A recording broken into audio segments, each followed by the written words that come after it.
Network മാർക്കറ്റിംഗിൽ fail ആവുന്ന കുറച്ച് category നമുക്കൊന്ന് പരിചയപ്പെടാം. Just watch it. ഇതൊരു അടിപൊളി കാറ്റഗറിയാണ്. അതായത് ഞാൻ വർക്ക് ചെയ്താൽ അപ്ലൈന് വരുമാനം കിട്ടൂലേ, ഞാൻ വർക്ക് ചെയ്താൽ ഡിസ്ട്രിബ്യൂട്ടേഴ്സിന് വരുമാനം കിട്ടൂലേ, അതുകൊണ്ട് ഞാൻ ചെയ്യുന്നില്ല. ഇങ്ങനെ വിചാരിക്കുന്ന ആൾക്കാരുണ്ട്. അവരുടെ ചിന്താഗതി തന്നെ ഭയങ്കര നെഗറ്റീവാണ്. നിങ്ങളൊന്ന് ഓർത്ത് നോക്കിയേ. അവർ ഒരു സ്ഥലത്ത് ജോലി ചെയ്യുകയാണെങ്കിൽ, ഒരു സ്ഥാപനത്ത് അവർ ജോലി ചെയ്യുമ്പോൾ ആ ജോലി ചെയ്യുന്നതിൻ്റെ എഫേർട്ട് അവിടുത്തെ മുതലാളിമാർക്കും അവിടുത്തെ സ്റ്റാഫുകൾക്ക് എല്ലാം കിട്ടുന്നുണ്ട്. ഈവൻ അയാളൊരു ക്ലാസ് കട, നമ്മുടെ നാട്ടിലൊരു കട നടത്തുകയാണെങ്കിൽ ആ കട നടത്തുന്ന കച്ചവടത്തിൻ്റെ പ്രോഫിറ്റ് അയാൾക്ക് മാത്രമല്ല കിട്ടുന്നത്, അതിൻ്റെ ഹോൾസെയിൽ ഡീലറിന് കിട്ടുന്നുണ്ട്. അതിൻ്റെ state wise distributor, national wise distributor, C&F agent, അത് ഉൽപ്പാദകൻ, അത് ഉണ്ടാക്കിയ വ്യക്തികൾക്കും, അതുപോലെ തന്നെ ഈ പ്രൊഡക്റ്റുകളെല്ലാം ഈ അദ്ദേഹത്തിൻ്റെ കടകളിൽ എത്തിച്ച ട്രാൻസ്പോർട്ടേഷൻ, വണ്ടിയിൽ എത്തിക്കാൻ വേണ്ടത്, അങ്ങനെ ലോകത്തിലെല്ലാവർക്കും നമ്മൾ ഈ ലോകത്ത് എന്ത് പ്രവൃത്തി ചെയ്താലും അത് പല വ്യക്തികൾക്കും അതിൻ്റെ നേട്ടമുണ്ട്. നമ്മളിവിടെ ഈ ബിസിനസ് ചെയ്യുമ്പോൾ മാത്രമാണ് ഇങ്ങനെ ചിന്തിക്കുന്നത്. എൻ്റെ ലീഡറിന് കിട്ടുന്നു, അസോസിയേറ്റിന് കിട്ടുന്നു, ഞാൻ ചെയ്യുന്നത് അങ്ങനെ, അതുകൊണ്ടിട്ട് ഞാൻ ചെയ്യുന്നില്ല. ഇപ്പം നമ്മളൊരു വണ്ടി ഓടിക്കുന്ന വ്യക്തിയാണെങ്കിൽ ഓർത്ത് വയ്ക്കുക, നമ്മൾ പെട്രോൾ അടിക്കാറുണ്ട്, വണ്ടിയുടെ മെയിൻ്റെനൻസ് ഉണ്ട്, വണ്ടിയുടെ ടയർ മാറ്റാറുണ്ട്. ഇതെല്ലാം കച്ചവടം ചെയ്യുന്ന ആൾക്കാർക്കല്ലേ പ്രോഫിറ്റ് കിട്ടുന്നില്ലേ നമ്മൾ ചെയ്യുമ്പോൾ? ഈ ലോകത്ത് നമ്മൾ എന്ത് ചെയ്താലും ജനങ്ങളിലേക്ക് ഈ പ്രോഫിറ്റ് ചെല്ലും. അപ്പോൾ നമ്മൾ ഇവിടെ അത് ചിന്തിക്കേണ്ട കാര്യമില്ല. നമ്മളുടെ ബിസിനസ് നമ്മൾ വർക്ക് ചെയ്യുക, മറ്റുള്ളവർക്ക് എന്ത് കിട്ടുമെന്നല്ല നോക്കേണ്ടത്, നമുക്ക് ഇതിലൂടെ എങ്ങനെ ഡെവലപ്പ് ചെയ്യാൻ പറ്റുമെന്നാണ് നമ്മൾ ചിന്തിക്കേണ്ടത്. ഈ ലോകത്ത് നമ്മൾ എന്ത് പർച്ചേസ് ചെയ്താലും, ജോലി മാത്രമല്ല, നമ്മൾ എന്ത് പർച്ചേസ് ചെയ്താലും അതിൻ്റെ എല്ലാം പ്രോഫിറ്റ് പല തട്ടുകളിലെ പല ആൾക്കാരുടെ കയ്യിലോട്ട് നമ്മൾ കൊടുത്തുകൊണ്ടിരിക്കുകയാണ്. അതാണ് ഇന്നത്തെ സ്ട്രാറ്റജി. അല്ലാതെ നമ്മൾ ഇവിടെ മാത്രം ചിന്തിക്കുന്ന, പല ആൾക്കാർക്കും ചിന്തിക്കുന്നതാണ്, ഞാൻ വർക്ക് ചെയ്യുമ്പോൾ ലീഡറിന് കിട്ടുന്നു, ഞാൻ വർക്ക് ചെയ്യുമ്പോൾ വെറുതെ ഇരിക്കുന്ന അസോസിയേറ്റിന് കിട്ടുന്നു. ആയിക്കോട്ടെ, അത് നമ്മളല്ലല്ലോ, നമ്മുടെ ബാങ്ക് അക്കൗണ്ടിൽ നിന്നല്ല അവർക്കുള്ള വരുമാനം കൊടുക്കുന്നത്, അത് കമ്പനിയുടെ പ്രോഫിറ്റിൽ നിന്നാണല്ലോ കൊടുക്കുന്നത്. നമ്മളപ്പോൾ അത് ചിന്തിക്കേണ്ട കാര്യം ഇവിടെ വരുന്നില്ല. നമ്മൾ ബിസിനസ്സുമായിട്ട് കസ്റ്റമേഴ്സിൻ്റെ ഇടയിലോട്ട് ഇറങ്ങുമ്പോൾ നമ്മൾ പൊതുവെ കേൾക്കുന്ന ഒരു വാക്കുകളാണ്, എൻ്റെ വീടിൻ്റെ അപ്പുറത്ത് ഒരാൾ തുടങ്ങി അയാൾ നിർത്തി, ഇപ്പുറത്ത് ഒരാൾ തുടങ്ങി അയാൾ നിർത്തി, എനിക്ക് പരിചയത്തിൽ ഒരാളുണ്ടായിരുന്നു അയാൾ തുടങ്ങിയിട്ട് നിർത്തി. ഹൗ, വൈ എന്നുള്ള അത് പ്രസക്തിയാണ്. കാര്യം ഏറ്റവും സിമ്പിളായിട്ട് തുടങ്ങാൻ പറ്റുന്ന ഒരു അവസരമാണ് നമ്മുടെ കൈ കിട്ടിയിരിക്കുന്നത്. അതിൻ്റെ ഏറ്റവും വലിയ നെഗറ്റീവ് വശം അത് തന്നെയാണ്. ഏറ്റവും സിമ്പിളായിട്ട് അത് നിർത്താനും എളുപ്പമാണ്. നമ്മളൊരു ബിസിനസ് ഒരു 50 ലക്ഷം അല്ലെങ്കിൽ 1 കോടി മുടക്കി നമ്മളൊരു ബിസിനസ് തുടങ്ങിയെന്ന് വിചാരിക്കുക. അങ്ങനെ ഒരു ബിസിനസ് തുടങ്ങണമെങ്കിൽ തന്നെ ഒരു 6 മാസത്തോളം അതിൻ്റെ മാർക്കറ്റിംഗ് സ്റ്റഡി, അതിൻ്റെ ഇൻഫ്രാസ്ട്രക്ചർ, ഓഫീസ്, എല്ലാ കാര്യങ്ങളുമായിട്ട് ഒരു 6 മാസവും 1 കോടി ഉണ്ടെങ്കിൽ നമ്മളൊരു ബിസിനസ് തുടങ്ങിക്കഴിഞ്ഞാൽ, സുഹൃത്തെ, 1 മാസം ചെയ്തു നോക്കി, 2 മാസം ചെയ്തു നോക്കി, പ്രോഫിറ്റ് ഇല്ല എന്ന് പറഞ്ഞ് നമ്മൾ വിട്ട് കളയുമോ? കളയില്ല. കാര്യം നമ്മുടെ ലൈഫിൻ്റെ എല്ലാ അസറ്റും ഇൻവെസ്റ്റ് ചെയ്തിട്ട് നമ്മൾ 1 കോടി മുടക്കിയ ഒരു ബിസിനസ് നമ്മൾ ഒരിക്കലും വിട്ട് കളയില്ല. പക്ഷേ ഇവിടെ നമ്മളൊരു ഇൻവെസ്റ്റ്മെൻ്റ് ഇല്ല. ഒരു പർച്ചേസിങ്ങിൽ തുടങ്ങിയ ഈ അവസരം ഏതൊരു വ്യക്തിക്ക് എപ്പോൾ വേണമെങ്കിലും ഫ്രീ ആയിട്ടിരിക്കാമല്ലോ, നഷ്ടസാധ്യതയില്ലല്ലോ. ഇത് നമ്മൾ റിയലൈസ് ചെയ്യുക, ഇത് പറയുന്ന ആൾക്കാരോട് പറഞ്ഞു കൊടുക്കുക, സാർ ഇത് തന്നെയാണ് ഇതിൻ്റെ അട്രാക്ഷൻ. സാറിന് വളരെ സിമ്പിളായിട്ട് തുടങ്ങാം, സാറിന് എപ്പോൾ വേണമെങ്കിലും സിമ്പിളായിട്ട് നിർത്തുകയും ചെയ്യാം. ഇത് ശരിയല്ലേ? ഇത് നമ്മൾ തിരിച്ചറിയുക, അത് അവരോട് പറഞ്ഞു കൊടുക്കുക. 1 കോടി ഇൻവെസ്റ്റ് ചെയ്തു എന്നുള്ളൊരു ആറ്റിറ്റ്യൂഡിൽ ഈ ബിസിനസ് ചെയ്താൽ മാത്രമേ നമുക്ക് ഈ ബിസിനസ്സിന് വലിയ അച്ചീവ്മെൻറ്റുകൾ ഉണ്ടാക്കിയെടുക്കാൻ സാധിക്കുള്ളൂ. നെക്സ്റ്റ് കാറ്റഗറി, അതായത് നെറ്റ്വർക്ക് മാർക്കറ്റിങ്ങിലെ കൂലിപ്പണിക്കാർ എന്ന് പറയും.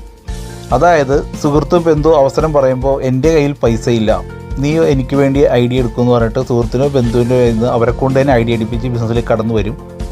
ബിസിനസ് ചെയ്യാൻ അങ്ങോട്ട് പോകാനും ഇങ്ങോട്ട് പോകാനെല്ലാം ഈ വ്യക്തികളുടെ നിന്നെല്ലാം പൈസ മേടിക്കും.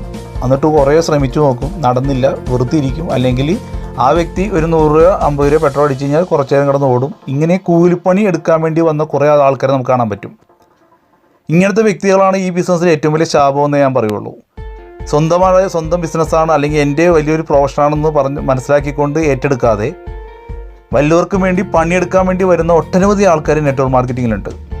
ഇങ്ങനെ വരുന്ന ആൾക്കാരെല്ലാവരും ഒരു സമയം കഴിയുമ്പോൾ ഇതിൽ നിന്ന് കൊഴിഞ്ഞു പോകും. കാര്യം വേറൊന്നുമല്ല, കൊണ്ടുവന്ന വ്യക്തി അവന് ഒരു കൂലിപ്പണിക്കാരനെ പോലെ പൈസ കൊടുക്കാതെ വരുമ്പോൾ സ്വാഭാവികമായിട്ടും ആ വ്യക്തികൾ ഈ ബിസിനസ് നിർത്തിപ്പോകും.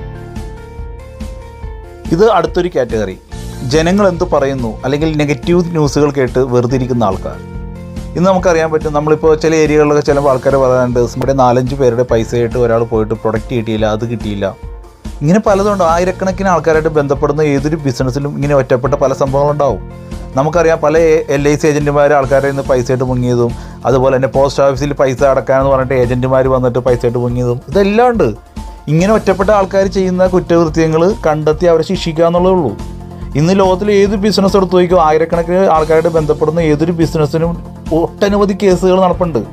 നമ്മുടെ ഗവൺമെൻറ്റിനെ എടുത്തു നോക്കുക, KSRTC എടുത്തു നോക്കുക, റെയിൽവേ എടുത്തു നോക്കുക, ഇവർക്കെല്ലാം കേസുകൾ നടപ്പുണ്ട് പല രീതിയിൽ. ഇന്നിപ്പോൾ നമ്മുടെ നാട്ടിൽ എന്ന് ഓർത്ത് വയ്ക്കുക, നമ്മുടെ നാട്ടിൽ വീടിൻ്റെ അടുത്ത് തന്നെ ഒരു ഭാര്യ ഭർത്താക്കളിൽ ഒരാൾ ഭാര്യ കെട്ടിയാൻ ഉപേക്ഷിച്ച് ഒളിച്ചോടിപ്പോയി. അതും പറഞ്ഞുകൊണ്ട് ആരും കല്യാണം കഴിക്കാതിരിക്കുമോ? നമ്മുടെ നാട്ടിൽ ഒരു ആക്സിഡൻറ്റിൽ, ഒരു ബൈക്ക് ആക്സിഡൻറ്റിൽ ഒരാൾ മരിച്ചു വിചാരിക്കുക, അതും പറഞ്ഞിട്ട് ആൾക്കാർ ബൈക്ക് ഓടിക്കാതിരിക്കുമോ? ഇതെല്ലാം സ്വാഭാവികമായിട്ട് നടക്കുന്ന കാര്യങ്ങൾ. നമ്മളത് റിയലൈസ് ചെയ്യുക. ഒരു നെഗറ്റീവ് ന്യൂസിനെ ആസ്പദമാക്കി കൊണ്ടിട്ട് നമ്മൾ ഒരു അവസരം വെറുതെ കളയരുത്.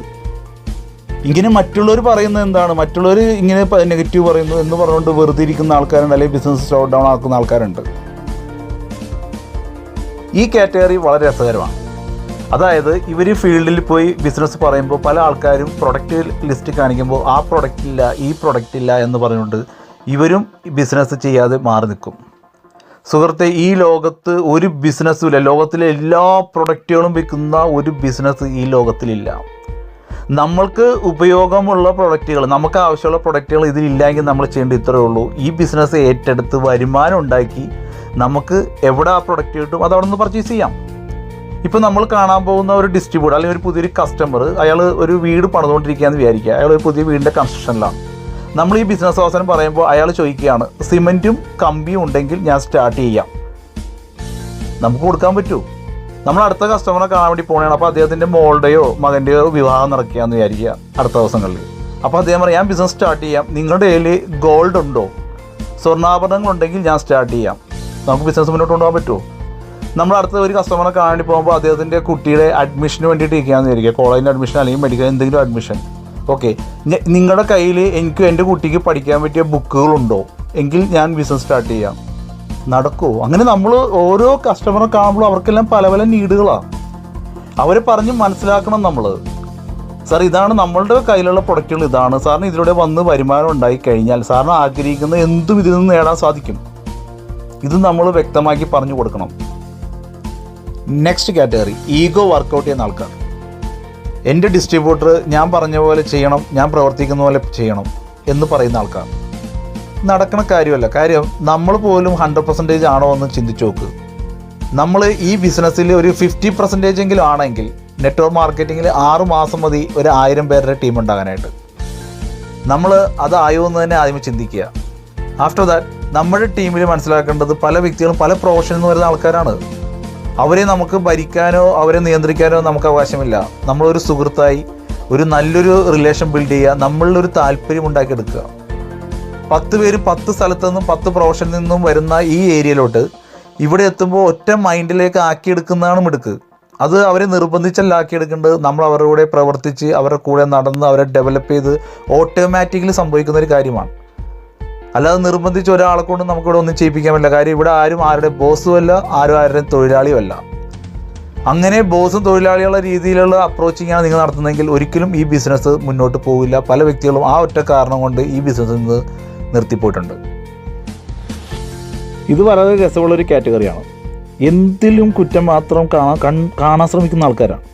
അതായത് ലീഡർ വിളിച്ചില്ല, ലീഡർ ഫോളോ അപ്പിനെ വിളിച്ചിട്ട് ലേറ്റായി പോയി, അങ്ങനെ എന്ത് കാര്യത്തിനും അവർ ശരിയല്ല, ഇവരെ ശരിയല്ല. എന്തിനും ഇപ്പോൾ കമ്പനിയുടെ പ്രൊഡക്റ്റ് ഒരു ദിവസം വരാൻ വൈകി, ചിലപ്പോൾ അത് കൊറിയർ കൊണ്ടിട്ടോ പോസ്റ്റലിൻ്റെ ഇഷ്യൂസ് ആയിരിക്കാം, അല്ലെങ്കിൽ എന്തെങ്കിലും ഈ പറയുന്ന എല്ലാ കാര്യങ്ങളിലും ചെറിയ ചെറിയ കാര്യങ്ങൾ എല്ലാത്തിനും കയറി പിടിച്ചുകൊണ്ട് നെഗറ്റീവ്സ് മാത്രം നോക്കി കിടക്കുന്ന ആൾക്കാരുണ്ട്. അവർ ഒന്ന് ഓർത്ത് വയ്ക്കുക, ലോകത്തിലൊന്നും 101% ആയിട്ട് ഒരു സംഭവം പോലും ഇല്ല. അത് ദൈവം മാത്രമേ ഉള്ളൂ. എന്തിന്, ഈവൻ ദൈവത്തിന് പോലും 100% ആകാൻ പറ്റുന്നില്ല. അതിൻ്റെ എല്ലാ ഉദാഹരണങ്ങളല്ലേ ഈ ലോകത്ത് ജനിച്ചു വീഴുന്ന ആരോഗ്യമില്ലാത്ത കുട്ടികൾ. ഭൂമിയിലുള്ളതിന് എല്ലാത്തിനും പോരായ്മകളുണ്ട്. ഇപ്പോൾ ഈവൻ നമുക്കറിയാം, ഒരു പ്ലെയിൻ്റെ ടേക്ക് ഓഫ് എന്ന് പറഞ്ഞാൽ ഏറ്റവും 100% ശരിയാകേണ്ട ഒരു കാര്യമാണ്. പക്ഷെ ഇന്ന് ലോകത്ത് കിടക്കുന്ന ആ ടേക്ക് ഓഫ് പോലും ഒരിക്കലും 100% അല്ല. അപ്പോൾ എന്തും നമ്മളെന്താ ചെയ്യുക, ഒരു അവസരം കിട്ടുമ്പോൾ അത് റെഡിയാക്കി നമ്മൾ 100% ആക്കാൻ വേണ്ടി ശ്രമിക്കുക എന്നുള്ളതാണ്. അല്ലാതെ ചെറിയ ചെറിയ കുറ്റങ്ങളും കുറവുകളും കണ്ടുകൊണ്ട് അതിനെല്ലാവരെയും ഊതിപ്പെരിപ്പിച്ച് എല്ലാവരോടും ചർച്ച ചെയ്ത് എപ്പോഴേക്കായാലും ഒരു മിറുമിറെന്ന് പറഞ്ഞുകൊണ്ടിരിക്കും ചില ആൾക്കാർ. അവരോട് നമ്മൾ സംസാരിച്ച് തന്നെ അറിയാൻ പറ്റും. അവർക്ക് എല്ലാത്തിൻ്റെയും പ്രശ്നങ്ങൾ മാത്രമേ കാണുള്ളൂ. അതിങ്ങനെയാണ്, ഇതിങ്ങനെയാണ്. അല്ലാതെ നമുക്കതൊക്കെ എങ്ങനെ റെഡിയാക്കാം, എങ്ങനെ വലിയ ലെവലിലോട്ട് എത്തിക്കാം എന്ന് ചിന്തിക്കില്ല. ഇന്ന് നമുക്ക് എല്ലാവർക്കും അറിയാവുന്ന ഓരോ വ്യക്തികൾ എടുത്തു നോക്കുക, സക്സസ് ആയ ആൾക്കാരെ എടുത്തു നോക്കുക, അവരെല്ലാവരും ചെയ്തെന്ന് വെച്ചാൽ ഈ ചെറിയ ചെറിയ കുറ്റങ്ങളൊന്നും കാണാതെ ഈ അവസരത്തിൻ്റെ വലിപ്പം മനസ്സിലാക്കി സക്സസ് ആക്കി എടുത്ത ആൾക്കാരാണ്. സുഹൃത്തെ, നിങ്ങളാണ് ഫസ്റ്റ് ഡിസ്ട്രിബ്യൂട്ടർ എന്ന് വിചാരിക്കുക. അങ്ങനെയാണെങ്കിൽ അപ്ലൈ ഇല്ലല്ലോ നിങ്ങൾക്ക്. നമ്മളാരും ചെയ്താലും ഇല്ലെങ്കിലും, ഉൽപ്പന്നങ്ങൾ വിറ്റാലും ഇല്ലെങ്കിലും ഇന്ന് ലോകത്ത് ആൾക്കാർ ഉൽപ്പന്നങ്ങൾ വാങ്ങുകയും ചെയ്യും, വിൽക്കുകയും ചെയ്യും. നമ്മൾ ചെയ്യാതിരുന്നാൽ നമ്മൾക്കും നമ്മുടെ കുടുംബത്തിനും മാത്രമാണ് നഷ്ടം. തിരിച്ചറിയുക, സീരിയസ് ആയിട്ട് ഏറ്റെടുക്കുക. എല്ലാവിധ ആശംസകളും എല്ലാവർക്കും നൽകുന്നു. Thank you.